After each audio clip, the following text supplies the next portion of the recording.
back to my channel. So today I just want to come bring a quick video to you guys about how I got with my airline. So I get a lot of questions on how did I apply, was I able to transfer from my regional company to Mainline, like all of that. So I'm just here to go ahead and answer those questions now. So what I did was, I always tell people, like, mind you, to get on with Mainline to begin with, it's already a bit difficult. Not everybody gets on their first try. A lot of people don't get on their first try. So, and it's a lot easier, and usually it's quicker to get on with a regional company than it is a Mainline company. Now, everybody's journey is different. So your journey isn't going to be the exact same as mine, and my journey isn't going to be the exact same as yours. So, some people, it takes them years to get on with Mainline. Some people, it only takes them a few months, like myself. Some people, they never went to regional, they went straight to Mainline. So it all varies. But for me personally, you all know that I was with SkyWest for 10 months before I got on with Mainline, who I'm with right now. Yeah, so that's how long I was with SkyWest. Now, how it all happened was, SkyWest is, of course, its own entity, and it's a regional airline. Now, Mainline, just because SkyWest is a contracted company for Mainline carriers, doesn't mean that I was able to just transfer over to Mainline. Like, it doesn't work like that, because they're two completely different companies. One is just a contracted company, and it kind of works underneath the head company, which is Mainline. So the Mainline carriers, of course, are like the heads of the company, and then regional companies are almost like legs of the pyramid or something that help to operate some of the flights where you're flying into maybe like smaller cities or something like that. Now, because with Mainline, of course, you know, the planes are huge, at least compared to the regional planes, they're huge. So, you know, not every city can accommodate a huge airplane. So a lot of the cities that, like I said, are smaller, you would use a regional company, because they have regional aircrafts that are able to fly into the smaller airports. Now, with that being said, and you guys have seen my process as far as SkyWest. So you guys seen with SkyWest, you just applied online, and then you were able to just go straight to an interview. Like, you didn't have to wait to be invited or anything like that. Just as long as you applied online, you can go to an interview, and then you could be interviewed right then and there, and then you had to wait, you know, 2 weeks, 3 weeks, however long they asked you to wait, and then you found out whether or not you got a CJO. Then shortly after that, you started training. So that was just the process with that. So for me personally with SkyWest, that took about a month. Everything from me applying to me going to training, starting training, it took a month. Now with Mainline, I always tell people, please, please, please start applying if that is your end goal. Now, if you're just, you know, you just want to be a flight attendant and you don't really care if you're regional or Mainline, then that's cool. You know, stick with your regional company, because usually with regionals, you can get a line a lot quicker than you can with Mainline, unless you're with Delta. Delta, you get a line right out the gate. However, United and American don't operate like that exactly. But as far as Mainline, from my understanding, Delta's the only one that gives you a line as soon as you finish training. Now, with regional, like I said, you know, you could get a line sometimes within a few months, maybe a year, something like that. So therefore, you have a lot more flexibility over your life. Now, if the end goal is for more money, better destinations, you know, you don't really want to work by yourself, you just kind of want like just better things overall, better benefits as far as being a flight attendant, then of course you would want to go Mainline. That was my personal goal. Now, like I said, your goals are not the same as mine, and mine are not the same as yours. So if you want to stick with regional and want to get a line quicker and things like that, then that is what you want. Some people, you know, they want to stay in like their smaller cities and things. Like you know, it just depends on what you want. So you really have to figure out what you want as a person. Me personally, I wanted better destinations. I wanted more pay. I wanted bigger aircrafts with more crews. Like, you know, I just wanted more with being a flight attendant, better priority as far as flight benefits. Like, I wanted those things. So because I wanted those things and I knew that out the gate, I started applying for Mainline before I even started applying for SkyWest. Now, I didn't find out about SkyWest until I spoke with a soror of mine, and she told me about SkyWest. She said her line sister, which is one of my soror, well, yes, she said that her line sister worked for SkyWest because the soror that I was speaking with, she worked for Envoy. So, well, still works for Envoy. So she told me to reach out to my soror and, just get some information about SkyWest, which is what I did. So that is how I found out about SkyWest, and that's how I ended up going down that path. Now, my ultimate goal, of course, was, I wanted to get on with Mainline. It didn't really matter which airline exactly because I know that they're all great. So, and I just kind of looked at, what they all pretty much offer, and they pretty much all offered me a lot of similar things. So it pretty much was about who I could get on with first at the end of the day.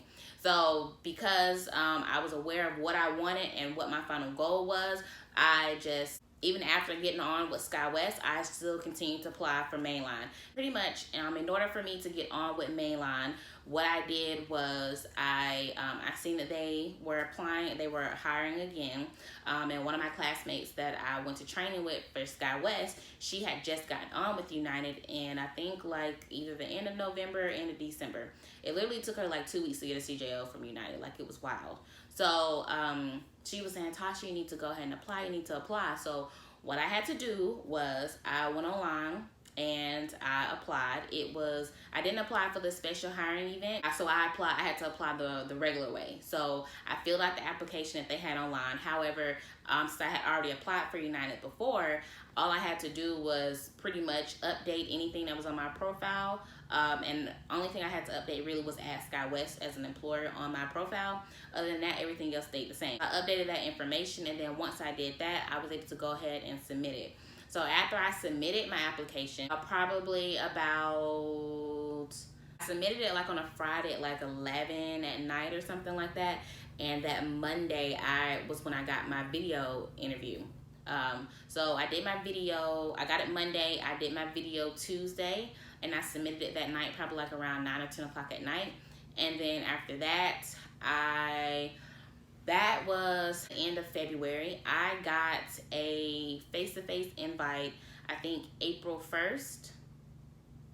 Yeah, either April 1st or April 2nd. I got a face-to-face invite. And then once I did that, they sent me an email with like, these were the certain dates and things that I could choose from. Asked me to email them. So what they said were they gave me a list of dates that I could come do my face-to-face interview, and they said email them back as soon as possible. And I had a certain date to email them back. So they literally sent it at like 3:30, and I had just checked my email at like 3 o'clock. I specifically remember because I kept checking, and I was out that day. So I checked it around 3, and of course I didn't see anything. So I was like, oh, okay, well, maybe I have to wait, a few more days.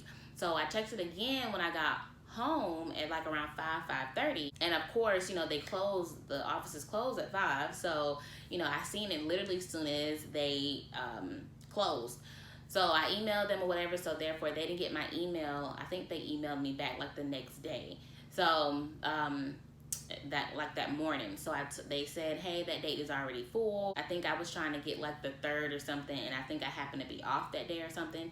So that's why I was trying to get that day. So I tried to get that day. You want to do it as soon as possible, because the sooner you have your face-to-face, the quicker you can find out whether or not you got a CJO or not. And if you got a CJO, then that means that's the quicker you can possibly get into training, which means that your hire date will be before others. So therefore your seniority will be higher than a lot more people. So you really have to make sure you kind of time things out as soon as possible and really, really, really be on the ball with certain things. So I was just trying to get the soonest face-to-face date so that I could start training as soon as possible if I were to get the CJO. And sure enough, what ended up happening was they was like, hey, those dates are full, so can I choose some of the other dates? So I chose like the 11th of April. I think I was off or something. And so I had to work on the 10th. So I flew out. You guys seen, I flew out as soon as I finished work. I think I finished work at like 4:30. They really worked really well with me as far as like they knew that I had another job. So I just kept emailing them like, hey, the time you sent me or whatever for my flight and for my face-to-face the day before, it's it's before the time that I get off of work. So I'm supposed to get off work at this time. So, you know, I explained the situation and they really helped me out, which was great.